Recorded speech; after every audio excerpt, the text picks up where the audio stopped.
You're 16. You're in your uncle's garage. The place smells like gasoline and grease and something older you can't name. His 74 shovel head is stripped down on the concrete floor. He doesn't explain anything. He just works. And his hands move with a certainty you've never seen. Not in a classroom, not in church, not on any adult who ever looked at you and thought you were worth their time. Without him asking, you hand him the wrench. He takes it. Doesn't look up. For 11 minutes, you are exactly where you're supposed to be. That's how it starts. Not with a patch, not with a ceremony, with a wrench. With 11 minutes at the right age. When everything else in your life has the texture of a waiting room you were never meant to leave. You don't join the Hells Angels. You get pulled towards something that already feels like home, before you understand what that home costs. Hang around you're 18, maybe 19. No rank, no title, no nothing. What you have is one thing, permission to be in the room. So here's what you do with it. You show up to every run, every poker night, every event. You buy the beer. You don't speak until someone speaks to you first. You watch everything. Who talks first? Who sits with their back to the wall? What the president says with his eyes when he wants something done but not out loud. Here's what nobody tells you. The watching is the test. Every full member in that room is tracking you. Whether you talk too much. Whether you can keep a secret the way you keep your hands. Still, without being asked. They've been doing this for 40 years. They can smell ambition. They can smell fear. Both will get you cut before you even know you failed. Zero money in this. You're the one spending money. You're auditioning. And the casting directors don't give feedback, don't give callbacks, and never explain the rules. This is an education. Just without a diploma, and without any guarantee it leads anywhere. Prospect.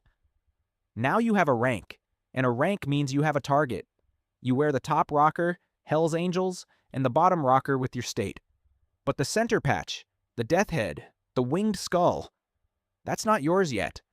Everyone outside sees a Hells Angel. Everyone inside sees a man not yet trusted. You run errands without asking what for. You watch the bikes while members are inside. You pay dues. You're available at any hour for any task, and the tasks are rarely glamorous. But they carry a weight you'll only understand later. Prospect status lasts 1 to 3 years. Some men spend 2 years here and wash out. You won't be told why. There's no exit interview. You're just gone.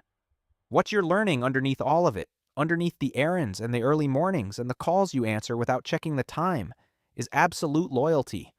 Not the kind you declare. The kind you demonstrate at 2 a.m., when the ask is strange and the cost of saying no is exile from the only structure that ever made you feel real. You make yourself useful without being asked to be useful, because asking would mean you still don't understand. And not understanding is the one thing you cannot afford. Full member. The vote is unanimous, or it doesn't happen. One black ball, one single no, and you go back. That's the rule. Which means on the day you receive the death head patch, you know with certainty. Every man in that room chose you. Every single one. You have never been chosen like that. Not once. You will not forget it. You are now a member of one of the most recognized and most surveilled motorcycle clubs on Earth. Founded 1948, Fontana, California. Over 30 countries. The FBI has had a file on this organization since before your parents were born. You know this. Everyone knows this. It's just the weather of this life. Here's what you have. Brotherhood. And that's not a metaphor. People who will ride through the night for you without asking why. A network that spans continents. An identity you wear on your back. Sometimes you sleep in it. The way veterans sleep in their service. Because taking it off means becoming nobody again. Here's what you pay. You are now visible in ways you can't control. Police photograph your bike at gas stations. Rivals know your face. Your employer looks at you differently. Your girlfriend's father goes quiet at Sunday dinner. In that silence, he says everything. Sergeant at arms. Enforcement is the word polite people use. What it actually means. You are the part of the structure that holds everything else in place. You handle internal discipline.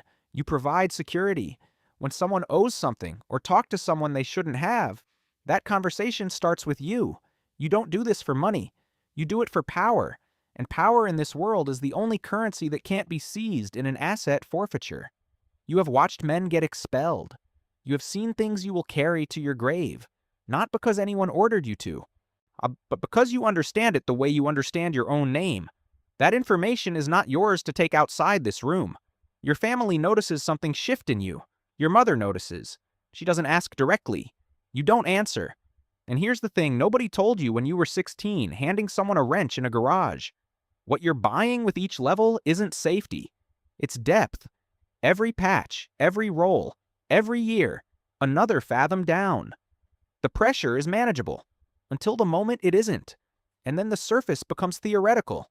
You can't unsee what you've seen. You can't unlearn the language you've learned. And the jacket doesn't come off clean. Vice President. You're not running the chapter yet, but you're the one who keeps it running. When the president is unavailable, and unavailable can mean a lot of things at this level, it's your call. You coordinate the members. You manage the tensions that never make it into any official conversation. You are the room's second gravity, and everyone in it knows where you stand before you open your mouth. The job at vice president is specific. You are close enough to power to understand it completely, and far enough to watch what it does to people. You file that away, because one day it'll be yours. And by the time it is, you'll have decided, clearly, privately, without telling anyone, exactly what kind of president you intend to be. Some men never get there. Some men spend years here, and that's where it ends. You don't know yet which one you are. President. You run the chapter now, and let me be clear. This is management. Unreal, unglamorous, all hours management. You coordinate the full members. You represent your chapter at regional meetings. You're the one they call when something goes wrong. Money flowing through certain chapter activities flows through your awareness, if not always through your hands. Accountability here is structural. There is no one to hide behind. You know the history of every club within 100 miles. The Mongols, the Banditos, the Outlaws, one wrong gesture, one missed signal, one meeting that goes sideways. And what happens next happens on your watch. You carry that knowledge to bed every night. Federal law sees you as the head of a criminal enterprise under RICO. You've known lawyers for 20 years. Legal fees are a line item in your budget the way groceries are a line item in other people's budgets. What you've gained: authority. Real, tangible, respected by people who don't respect most things. What you've lost: the freedom to be ordinary. You can no longer be invisible. You made a choice a long time ago. In the smell of gasoline, in 11 minutes that felt like home. And that choice has been compounding ever since, into who you are, and who you are is now a matter of federal record. The structure itself. At this level, the club stops being a story about individuals and becomes a story about architecture. The Hells Angels operate through national officers' meetings. Chapters keep their autonomy, but are bound by bylaws that have existed since the 1950s. The people here are not romantic outlaws. They are administrators. They manage relationships between chapters. They manage the brand, and it is, in both legal and practical terms, exactly a brand, with trademarks, which the club has defended in court against merchants, filmmakers, and the government. The myth says these people are untouchable. Court records say otherwise. The structure survives because it is larger than any individual inside it. That's not a comfort. It's a cage that looks like a crown. Outro. You're 35. You're sitting outside your mother's house on a folding chair. She asked you to stop riding the bike up the driveway. Something about the neighbors. You have a coffee that's gone cold, a patch on your chest, years in your body, and a knowledge you've been carrying since your late 20s. Choices are irreversible. Your nephew is 16. Last month he sat in the garage while you worked. He handed you the wrench without being asked. You took it without looking up. For 11 minutes, everything was in its right place. You finished the cold coffee. Down the street, someone is watching something that feels like power. A door closes quietly. Somewhere tonight, a kid is standing in a garage that smells like gasoline. He doesn't know what he's starting. He doesn't know what it costs. He just knows he wants something larger than where he's standing. And something in that room is about to notice him. It always does. Hit like if you spent even a second imagining yourself at one of these levels. Drop a comment. Which rank would you stop at? Subscribe. The next one finds you on its own.